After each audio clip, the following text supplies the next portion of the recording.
I just arrived in LA this morning. Um, Welcome, and it's beautiful here today. It's beautiful. isn't it? Yes, yes, yes, And yes. you from Connecticut or from Florida? So I was born and raised in Connecticut, and then I moved to Florida. And then I went back to Connecticut to take care of my mom before she passed away. Oh, I'm so Um, sorry. Was that think recent? February of this year. Oh, I'm so sorry to hear that.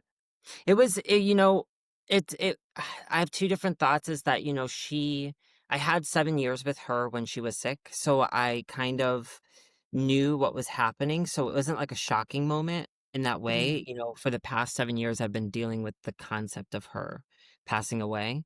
Um, and so it's been a journey to say the least, but I'm very grateful that I had those 7 years. And the past 2 years with her, I took care of her. I made her breakfast every day. And those moments are so rewarding in the long run for me that I look back and I'm like, you know what? I did it. I did my best. I did my best for her and was there. And so I don't feel like regrets or anything. I miss her so much. And I'm just happy she's no longer going through it. I just wonder in your line of work if you feel more comfort because you work with something that's bigger than sort of just Yeah. this, like, physical world around us. 100%. What's funny is that there's a branch in astrology called medical astrology where you can actually look at people's charts and you could figure out what health problems they might experience and what they could be going through. And with her particular, I said, Mom, just letting you know, be careful with your liver, be careful with your liver. And unfortunately, in December of last year, that's when the liver started to act up. And at that moment, I knew it in my heart. And I was like, it's something's going to happen. And, I'm a very deep, deep soul and spiritual thinker. So I don't feel like the scaredness of loss and death. I've been around it for so long. That's kind of, I'm in a way, I don't want to say I'm used to it, but I have a different way. I'm not afraid. I'm okay with the fact that that's a natural part of life. How do you for people who are scared, which is Yes. a vast majority of the public, how do you like, what is your viewpoint on it that might provide some comfort for others who struggle with the concept of getting older and passing? Totally. I say this, if you first have someone in your life that is passing and you are struggling with that, one, you're not alone. You're never going to be alone. And when our loved ones pass on, they will always be with you. They will always be part of you. And so never forget that. I mean, for me, I get signs from my mom all the time, all the time. Like And what? it's so for an example, my mom loved lighthouses, like loved lighthouses. It was like a thing for her. And I was in Florida last weekend of all like random situations that could possibly happen. I was going to get food and the waitress showed up and she had a huge lighthouse tattoo on her arm. Oh, And I wow. looked at this and I was like, okay, like this is okay, I'm meant to be here. And then when I asked her for her name, it was the same name as my mom. Oh my And goodness, in that what a moment, sign. 100%, you know that there's something divine happening. Right, And and that so you're exactly where you're supposed to be. I tell my kids the same thing. Weird 100%. things pop up, and I'm like, "That is a sign that you're exactly where you need to be right now." 1,000,000%. And and just with loss and grief, like I always say the sooner we accept what's going to happen in our life, I feel like the more we just kind of like let loose and enjoy our life. And it's almost like there are inevitable things that are out of your control. The moment you realize that it's out of your control, go have fun, go live your life because we're all going to the same place. I don't know why I still have this guilt or idea that we have to bust ass while we're on planet, and Yeah, fun can only come after that. Because like, it almost feels like our like a lot of people say your goal while you're here is to have fun, to yeah. touch people with. I feel like I have to leave my mark somehow. Like You know, that's kind of, very challenging to enjoy and to have fun when you don't feel like you're producing enough, totally. to And or do you being know your productive. astrology at all? I know. Wait, do you know my astrology? You Do do? I know your astrology, but Yes. have you ever looked at it before? Because you're describing your chart to a T with what you just said. No Uh, way. 100%. So when you were born, your moon sign is in Aries, and I know it's going to sound technical, but your moon sign is in your house that rules your career and your work and your legacy. And your moon is the basis of your security, your stability in this world. It's what really fuels us in some sort of way. It's like what makes us feel that sense of safety and groundedness in this world. And for you, it's with your work and your career. And so for you're like, hey, I need to bust ass. I need to get stuff done. I don't want to procrastinate. I need to take action. I need to do something. That is totally your moon in your 10th house. And I feel like it makes you feel good and it makes you feel secure. It makes you feel like I would imagine for you, the worst thing is to feel like you're being lazy, like you can't Ugh, be lazy. I can't. And and that's totally your moon sign. And the other thing I would just say is that does talk a little bit about your relationship with your mother, your mother. And what happens is it's a very strong mother placement for somebody to have the moon in the 10th house. And it's an Aries, so some level of like you're super independent. Like there must be a part of you that's like, I take care of myself. I do it on my own. No one's going to tell me what to do. Don't control me. And it's a very strong placement because I had to learn how to take care of myself in some sort of way. And so it's a very powerful placement for you. And I think that's why you're so passionate about your work and you really want to be and leave this legacy because I think that's a part of your soul. Like you really want to feel that in this lifetime. And maybe that's your impact. That really is. I mean, the reason I got it was just so silly because it's really just a numbers game at the end of the day. But I got into television in the first place because I was like, well, the more people you can reach, even if you're just saying 100%. something silly on camera and like it made them laugh for the day, the bigger impact or mark you leave. And 100%. I guess that's how I saw it. It was just like a numbers game at the but enough about me. You're gonna Yeah. stick around afterwards, right? Because I definitely do wanna delve Yes. in, but guess what? Nobody cares about me, but they do Y- care about celebrities. Yes, we do. And I care about you, and you are so interesting, Richard, Thanks. because you are not just an astrologer, you're an evolutionary astrologer, and Yeah. I'm just curious, like, what is that? How does that, how is it different from just an astrologer? It's a great question. Evolutionary astrology is really interested with answering the question why. Why do certain things happen to you? Like, why does a relationship end? Why do I date this person? What is my karma? Why is this happen? Like those questions that we all ask ourselves in our life.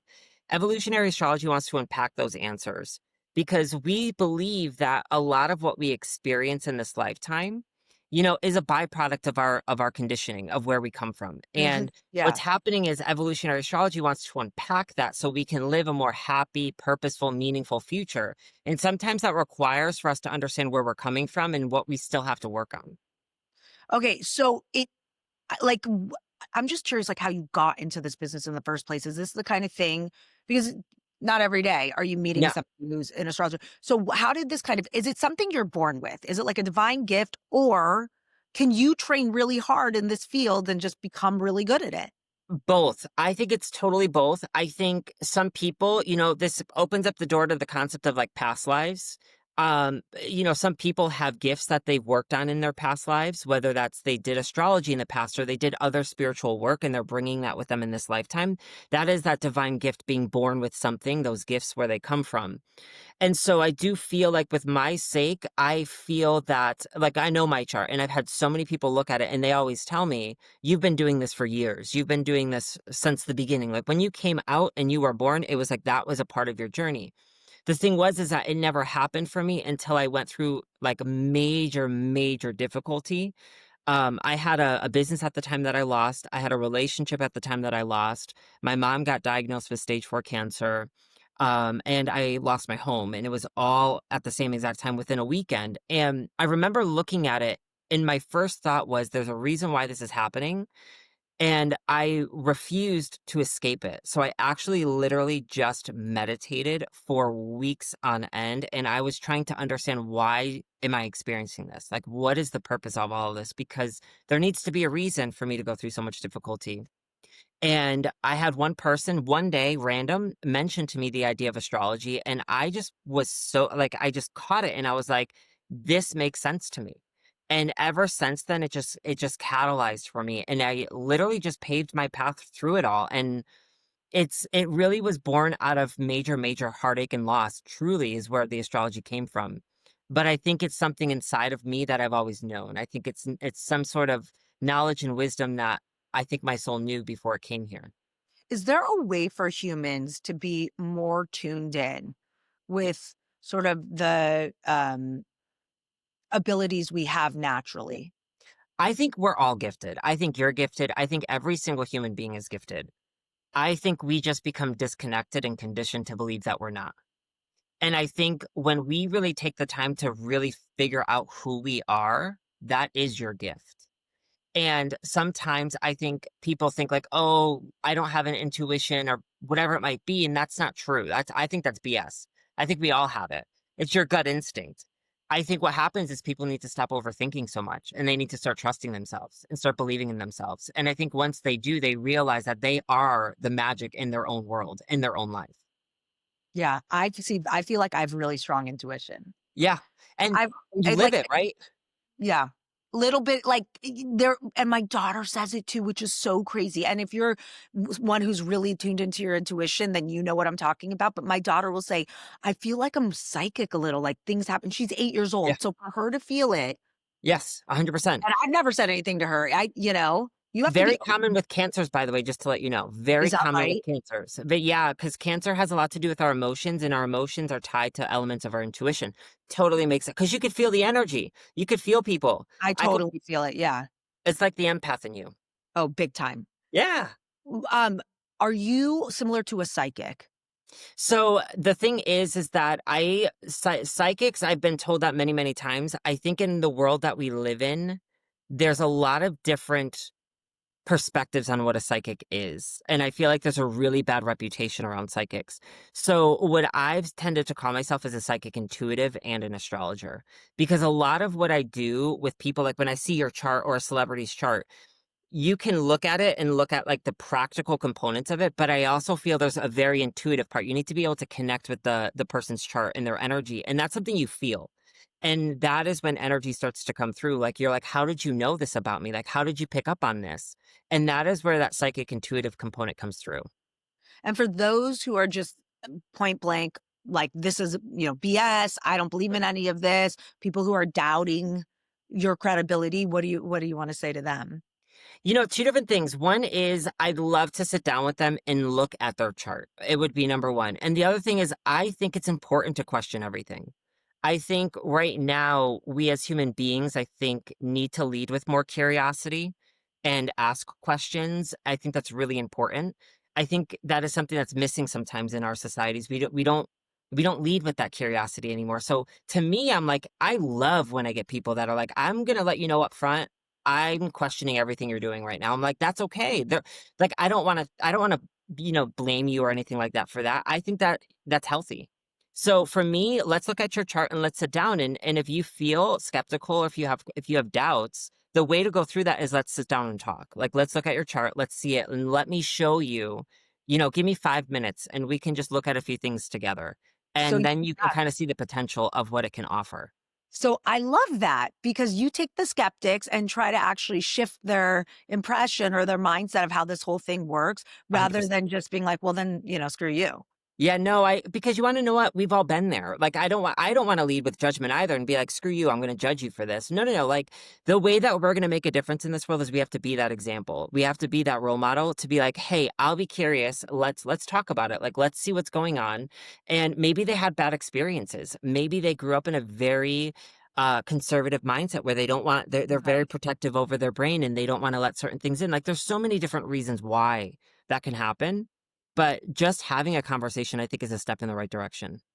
So what at the core of it all is Yeah, sort of what can an astrologer really reveal about a person once you're given their birth date, yeah. their place of birth, the time? What does that reveal about a person and how? I feel like with evolutionary astrology, what we do is we can really pinpoint why we came here.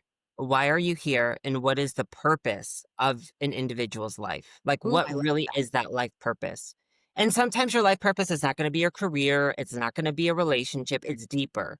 And so I get that all the time. People are like, "Oh, it's my job, it's my and it might not be. Your purpose may not be tied to something like that. It could be you came here to really learn how to value yourself and love yourself and learn how to set boundaries with people. And so that could be why you grew up with people that were very narcissistic, for an example. Like there's so many different ways it could show up. And how is an important question because in astrology, there are specific placements that'll actually tell you where you're coming from, where you're stuck and what you need to work on. and kind of where the intention is, like what your soul is asking of you. And so there are specific placements that we can play with and look at. And that's exactly what an evolutionary astrologer does. And when your line of work, when you're sitting Yeah. across from somebody or doing it through computer like this, Yeah. what is your goal? Like your real goal in this type of work? I I always say for me, I'm going to ask you and listen to you. I remove myself from the equation whenever I'm doing a reading because it's not about me. It's about you. And so I want to ask and figure out, where are you at right now? What is your kind of mentality or your energy? What are you feeling? What are you going through? And every time I do a reading, there is something. There's a reason why someone wants to look at their chart. And so I want to be able to connect with that individual and put them on the path for their personal happiness, that purpose, whatever it might be.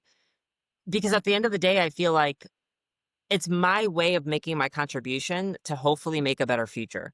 It's almost like how you said you can make a difference by trying to be on TV and doing all of these different things. For me, I'm like, every individual that I sit with in an astrology reading, I can let them know how special they are and that they have something to offer this world. And when we all realize that, I think we can really make a bigger difference on this planet. Quickly, do you believe in past lives? Yes, I do too. 100%, a million percent. I have wild stories about past lives. Give me one.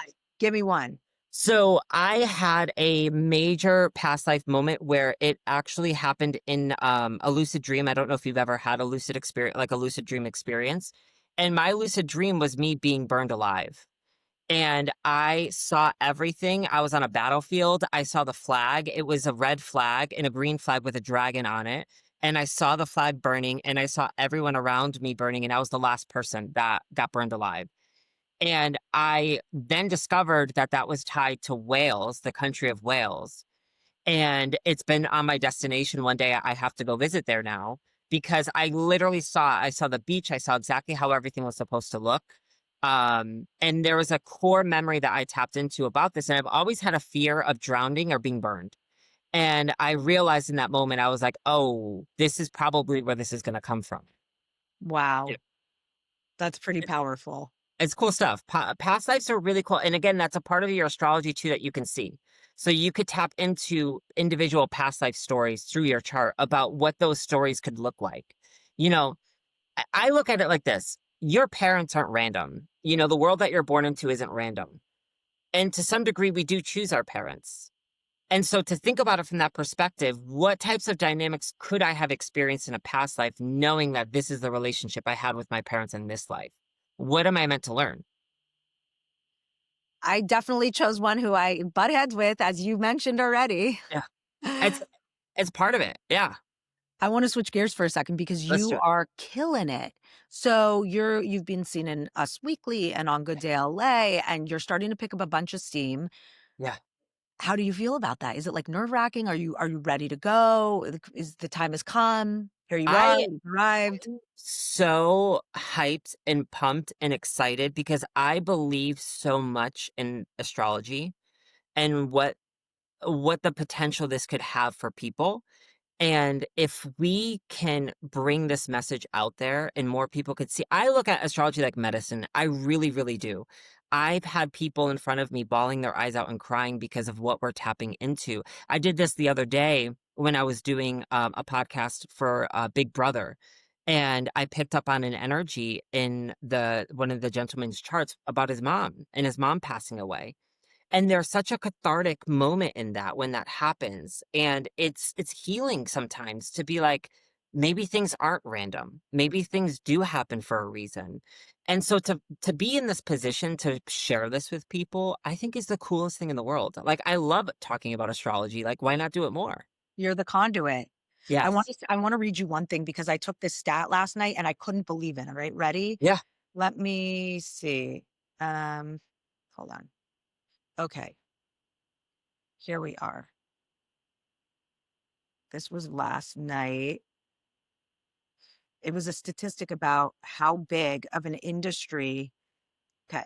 The astrology industry has experienced significant growth in recent years, driven by digital platforms, mobile applications, and resurgence in interest among younger demographics. In 2023, the global astrology market was valued at approximately $13.49 billion Uh, with projections to reach $25.61 billion by uh, 2034. Whoa.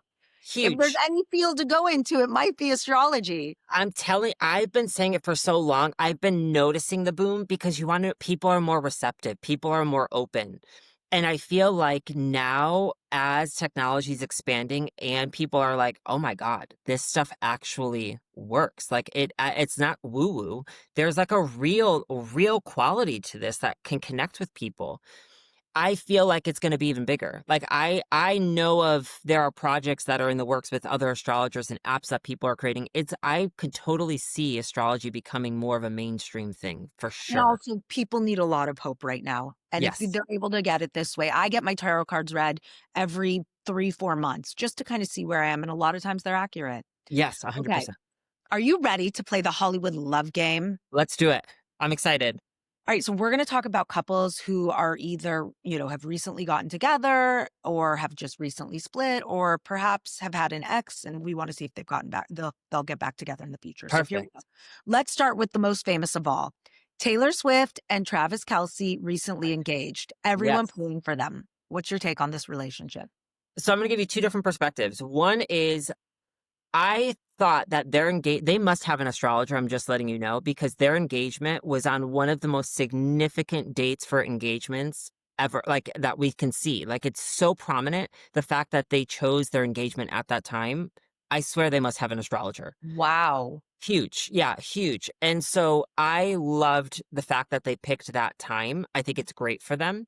They What have is that day and time? Or what so they so what happened is there was a transit in August where Venus and Jupiter, which is Venus is the planet of love and beauty and money, and Jupiter's like an expansion. It's a really good feeling energy to have. Those two coming together doesn't happen that quite often in the sign of Cancer, by the way.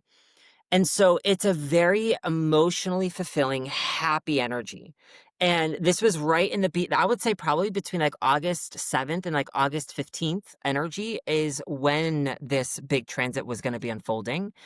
And the fact that they did it in this window and this was all happening. And you know it was planned. Oh, hello. And you know it was planned. There we go. Um, I swear they must have an astrologer. The other thing I want to say is that her astrology is very interesting. We don't know Travis's full time of birth. We know hers, but there's a controversy in the astrology community about whether she's a Scorpio rising or a Capricorn rising. The most important thing about these two that I want to just say is that she's about to go through a really important astrology transit next year. And all I'm going to say is that two different things are going to happen. Either she's about to come into an immense amount of money, an immense amount of money, more? more than where she's at right now, more That's not power, more possible. money, That's not possible. or Or or it could be an ending of a relationship, a major transformation coming towards her relationship sector of her life. And what's funny is that there's so many people that I mean, I adore her. I think everyone does. But when I saw this transit, I have to be honest. I have to remove my own Pause bias. one Oh, second. yeah. Come here, come here. My dog is getting all hyped up about this. No, you're totally good. It's so normal for me when I talk astrology with people. Dogs always come to visit. Yeah, No. totally. She's, Always. like, freaking out about it. Okay, go on. I Always. can finish that part because that's very important. So what's really interesting is that this specific transit that she's going to go through, in many clients that I have, it's a divorce, it's an ending of a relationship or something like this. It's very significant. The other part of it, though, is that if their relationship has already been very transformational, like very intense already, like behind closed doors, because she's very private. With having a Scorpio rising chart, she's very private. She doesn't want people to know her secrets. The thing is that if there were secrets about their relationship, Pluto will bring them to the light and we'll know what's really happening behind the closed doors. And so I think next year is really important for the relationship. And like I said, I either could see her becoming incredibly successful, even more than what she already is, or this could be a really big, a very difficult energy. Do you watch Big Brother? I don't. Okay. I'm like one person who doesn't. No, you're good. There's a house Still test. getting ratings. Okay, go on. There's a house guest on that show. His name's Vinny. And I did some predictions for the show. And when I did the predictions, I didn't know anything about the show. I never watched it. And I looked at his chart and he's going through or went through the same exact thing Taylor's about to go through. When he was on the show, he had a girlfriend, but on the show, he met another girl and they had like a connection and there was some flirting and all of that. And the one thing I saw in his chart was a relationship is not possible for him. It's going to be the ending for him. And what ended up happening is he lost the show, and now the biggest story is about his relationship. And it's almost like all of this news and media on his relationship and whether or not are they going to stay together or are they going to separate? And I fully see that's kind of the energy that's coming her way next year. It'll be interesting. Wow. Yeah. I don't know if we should post this or not. We might get a lot, Taylor Well, Nation on us. and you know But what? let's hope it's the former. Let's hope it's that she's going to get even richer and even more famous than she I already is. hope that for Although I her, didn't think it was possible. but you want to know what and this is what I always say with astrology, we don't want to be naive to what we go through. We want to look at it and be honest with ourselves, right? We don't want to look at everything with rose-colored glasses and be like, oh, everything's, perfect. Sometimes we go through really shitty times, Yeah. right? We go through difficult and we have to honor that. And that could be a difficult time for her. And It could those be times, I think often, I'm sure you've noticed it yourself, that end up propelling you forward. And you 100%. the hell and then come back from it A million strong. percent. And that's what Pluto does. Pluto is literally the phoenix. It's from the ashes, a phoenix can be born. And so it's definitely there. And so we have to see how this plays out, but I just thought it was too interesting. Wow. All right, let's talk Selena Gomez and Benny Blanco, who I absolutely love together. Me too. Love it. Perfect. I like this synastry. That's what we call in astrology. I love this energy. Um, they both have such a good mesh together.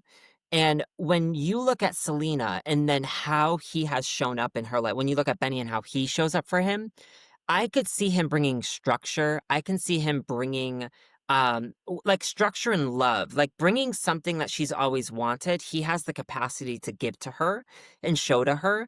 And it's coming through the forms of communication. It could be the honesty. There's something about him in her life that feels very safe, comfortable, grounding, secure. Like I loved this energy for her. And then on top of it, like he's a huge asset for her career. Like as a couple, I love this connection. I really, really do. The other thing that I wrote, I took notes on some of these things, and one of the things that I wrote was her learning how to trust. Mm. Learning how to trust. And I feel like Benny was very easy for her to trust. And so I love the connection. I think He this is a feels great so example. safe. Like, Yes. I could, like, easily wanna hang with him and watch a movie, and I think everybody feels that way. Yeah. I don't know if you heard him on Howard Stern, but he is the coolest, most grounded Yeah. guy. He's funny, he's super talented, Yes. really intelligent, and agreed, like, what a pick for her, but also 100%. little, like, surprising, but I Yeah. love the 2 of them together. It was meant to be. Like, it was totally a meant to be dynamic. There's something in astrology that we look at called your North Node, and he has planets on her North Node. And all that means is like he was purposely sent, like, that's a purposeful relationship. Like, it is huge for her. So I love this connection. All right, let's talk a big one, Nicole Kidman and Keith Yes. Urban. Yeah. There had been some thoughts, or it had been reported that she was trying to save the relationship and he was the one who wanted out. Again, Yeah. just reported. Nobody has any real information about that right now. But after 19 years together, it's pretty wild. What's your take on this? And they get back together. And so here's the deal. When I saw Nicole Kidman's chart and I looked at it, the first thing I saw is that she's about to go through a major, like her family and her home life is about to kind of go through I don't want to say a falling apart, but there's definitely going to be some major developments when it comes to her home, her house, her family, which is going to affect her relationship. Do I feel like I see them getting back together? Probably not. That's probably not the energy that we're seeing here. This is a natural kind of breakaway for the both of them. The other thing that I wanted to say for him, he has some major developments that are happening for him personally in his life. And so I feel like this is setting him up for something more in his future. I think this is just the beginning. And I don't know if this is going to be necessarily as clean for him. He is a Scorpio, by the way. Scorpios like their privacy. Scorpios like things to kind of be low key. This is going to be very public. Everyone's going to see it. And I think that could drive him nuts being a Scorpio sun, because it's like your deepest, most intimate details that are going to be revealed. And I feel like that can be very challenging for him. And just like you said it a minute ago, That idea about, like, you go through difficulty and then you come out of it on the other end and you're like, "Oh my god, thank you so much. This is what I needed." That's Keith's energy. I Oh, just what? don't think it's gonna be easy. I think it's gonna be difficult for him, to navigate this, but I don't see this as, like, a dynamic of them getting back together. I think he's gonna change. I think we're gonna notice he's either gonna the way he presents himself to people, he may go through, like, a personal change, how he presents himself to people, like, a overall identity shift. Like a okay, Yeah, interesting. You know, I would, see them on the red carpets together during different premieres, etcetera, and they just seemed so protective of each other and so very much in love. I yeah, thought, "Man, after 15, 16, 17 years together, how and now 19, how is it possible to still be so madly in love with your partner like that?" Like, they were, like, yeah. swooning over each other, but here we go. Every I day is a know. new day, and who knows what's was to come for them. All right, Yeah, let's talk about reality TV stars, let's shall do we? it. Because we were just Yes, talking Big Brother. So Rachel Zoe is joining the Housewives of Beverly Hills cast, yes, which I think is going to be a really fun addition. 100%. What do we think about her? She's divorced, Yes. and do will she find love on the show? So there's 2 different things. With her energy in particular, I think there's a big focus for her, ironically, on work right now is big. I think the next 2 years for her is focused on work, which then makes me wonder, is it really a good time for her to focus on a relationship energy, right? It's almost like I feel like she's gonna be even busier than what she's expecting. There's definitely a major shift or change coming when it comes to her career. The only thing I would say about her is I would like for her to put herself out there with the eclipses are happening in her 7th house. But there's something that speaks to me that there's something with her that she needs to either work on or change. Maybe the way that she used to date or the people she used to date or how she was dating. I feel like there's gonna be a change in those types of people. So, it may be a dynamic where maybe when she was dating or before she got married, the types of people she was attracted to or who she wanted to date. There's gotta be a shift here for her. And so, I wouldn't say I don't see on this season her getting into something, but I feel like I could see her setting herself up maybe like 2027 for something, but I don't feel like it's really good vibes for 2026. Okay, well, Yeah. 2027 is right around the corner. Yeah, We got more for her to play out. I would say work on for her, like, I would really look at what I call your relationship template. Like, what do you need in a relationship? And really asking yourself the types of people that you were once wanting or what you thought you needed. Like, there needs to be a change here. So, I feel like you're gonna notice when she does date, I don't think it's gonna be her usual type and expectation or what people are thinking. I think it's gonna be something different. Okay. We'll look out for that. Yeah, I want to I this is a big, broad question, so if you can't do it, no big deal. let's But do it. we're gonna end with this. Yeah. The world at large, Yes. okay, is a very stressful time for people from the news to how people are interacting with social media, screen times Yeah. for young people, the war in the Middle East, like, just everything it seems to be so much. The Ukraine, Russia, like, Yeah. our, presidency, like, there's so many people at odds and just so much heavy energy. Is this gonna lighten up at all? What do you see for our near future Yeah. as through 2025? I'm gonna keep it real with you. I don't feel if we want lighter energy in the near future, I think we have to be a little bit more patient because the energy is heavy right now. And I'm not gonna sugarcoat it. It's heavy. And the problem is that I think a lot of people want answers and I think a lot of people want certain things to happen. And the energy right now that we have between now and the summer of next year is almost like everything is out of our control right now. And it's very difficult because we have to see things that are happening. And it's almost like, why are these things happening? Why is this unfolding? Why are these wars and all of these different things happening around the world? Are the conflicts that are happening in our own towns? And what's happening for me is between now and June of next year, I do think it's going to be heavy. I think between now and the end of the year, it's still going to be heavy. Um, it's the energy that we're in, and there's something about this that says there is a reason why these changes are happening. We're not going to know the answer because it is out of all of our control. I always say that, when we make plans, God laughs. Oh, And yeah. that's kind of the energy. And I don't And I feel bad saying it in that way, but we have to look at the energy that we're given right now and know that this is a time of change. And change is not easy and it's very uncomfortable. And But what yeah, about June of next year, 2026? I feel like there's going to be a shift. And I feel like that is when I think we can maybe start focusing on our communities, on our people, on we are all human, we are one, and really coming back together.